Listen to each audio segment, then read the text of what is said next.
Welcome back everybody. What's up? So today in this video we are going to discuss about the poem 9 Gold Medals, which is written by David Roth. So now this poem is very interesting. Just by reading it once, you come to know the essence of the story. What does the story revolve around? So first, before I start the explanation of the story, I'd like to clear you about this, that this is not an ordinary Olympics. This is a special Olympic where physically disabled people or differently abled people participate. I'm going to tell you the exact definition, that is a set of international sports competitions for differently abled people.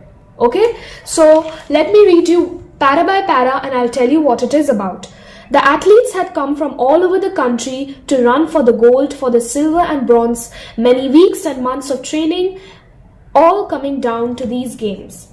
So the athletes had, these differently abled people had worked very hard in order to participate in this competition to win different medals. So the first position usually gets the gold medal, the second gets the silver medal, and the third gets the bronze medal. So all these athletes wanted to run for these prizes and they had been working for weeks and months. They've been training themselves for weeks and months.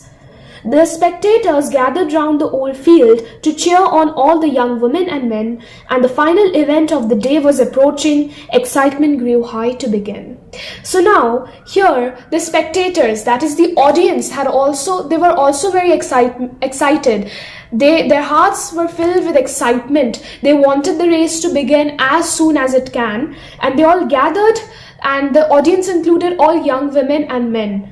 Okay, so the blocks were all lined up for those who would use them. The 100-yard dash was the race to be run. These were 9 resolved athletes in back of the starting line, posed for the sound of the gun. So the blocks were all lined up for those who would use them. So what are those blocks exactly? You see, they are used for the support. This is a place where you put your leg. I'll just read out the exact definition.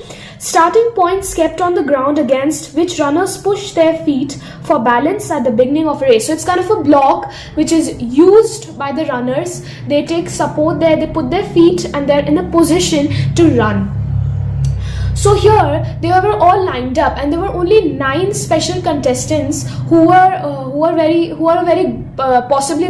good runners. They were extraordinary runners despite their problems. So they had been selected. They were ready. They were posed.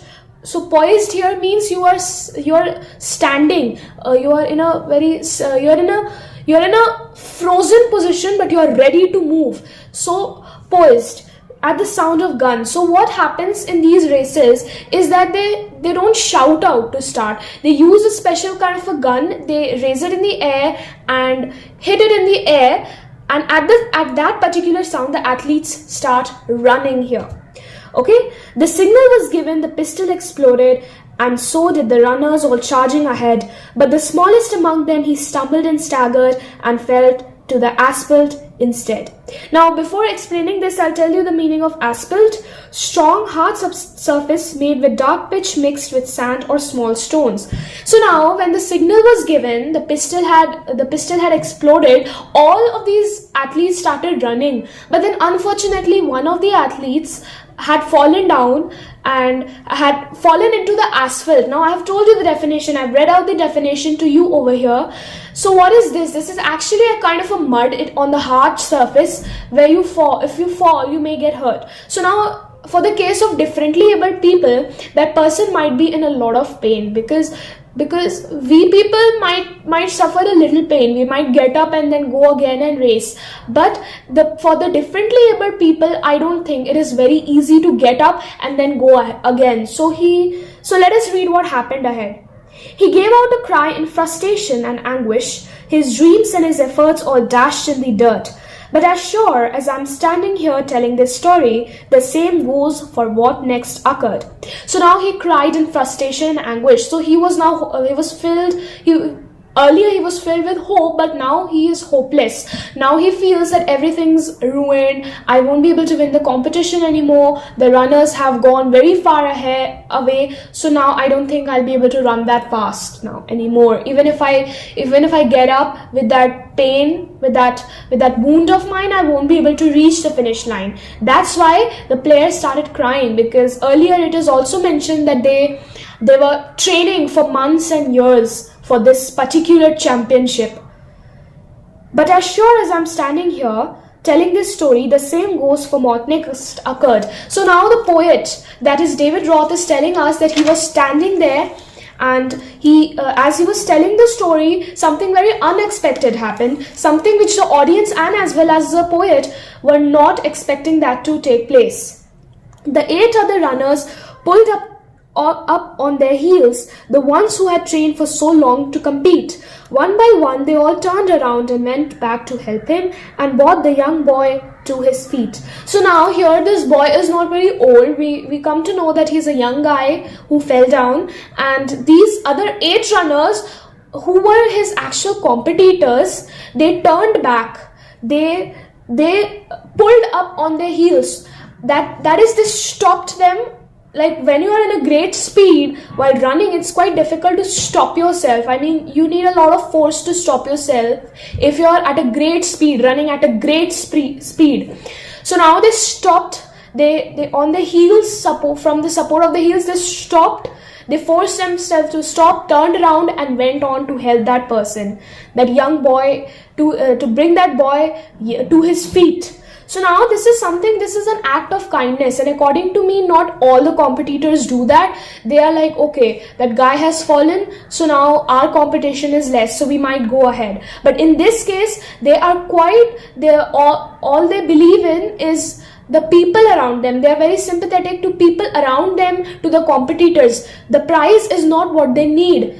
The teamwork is what they need. They don't believe in competition in this case. Then all the 9 runners joined hand and continued. The 100-yard dash now reduced to a walk, and a banner above them said Special Olympics could not have been more on the mark. So now these 9 runners, now they joined their hands, and earlier also it is mentioned that it was a 100-meter race. So it was a race where you had to run, but now it had reduced. They were not running. Obviously, if you hold hands, it is not really possible to run, because then everybody will fall. Everybody has a different speed of running.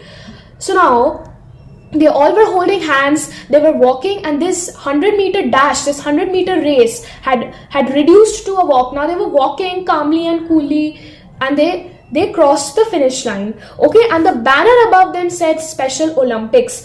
So now this is something which the author is showing. This is the beauty of the poem. Usually the great poets, the great authors show, not tell their feelings. So now banner above them said Special Olympics, or he could have also said that way, that this was a Special Olympic, but instead of that, he's trying to tell us, he's trying to show us that the banner above them said Special Olympics. So it is creating a picture in our mind that, oh, all these 9 people are holding hands, running, and the audience are there, the excited audience are there. The author is somewhere and he is looking at the incidents and writing something in his notebook. I mean, he's creating a poem, and above them is the Special Olympics, and all 9 together are breaking that rope of finish line.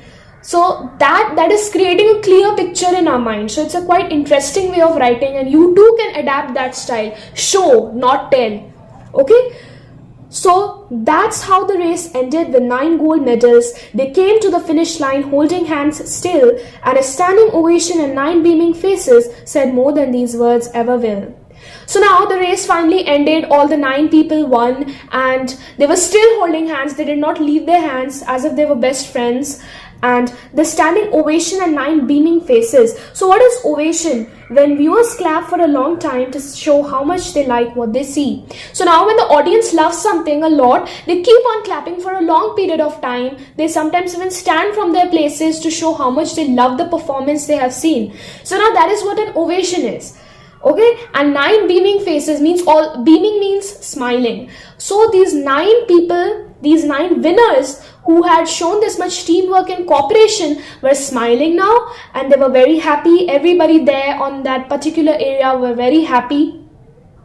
and said more than these words ever will. So this last line is quite heart touching, and I read this last line for I think twice or thrice because I love this line. So this is what the author is trying to say. He's trying to portray that whatever he has written from beginning to end is something which is just to explain the scenario, but in reality it was something even more heart touching, because only the expressions, nobody in that situation was talking or discussing. The audience was only witnessing, and the athletes were only running, and all that incidents took place.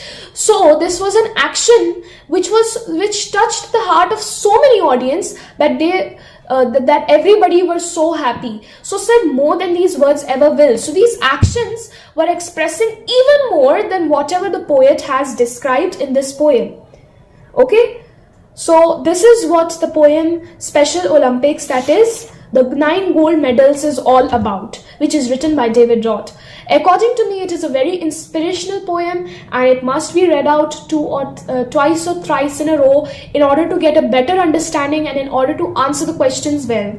So before I end this video, I'd like to tell you that in the next video I will be discussing the question and answers as well of this 9 gold medals, and it will be shown on my video screen so that you can note them down. You can take your time to note them down, and I'll even be explaining you the figures of speech here in the next video. Until it's me zooming out, thank you and have a lovely day.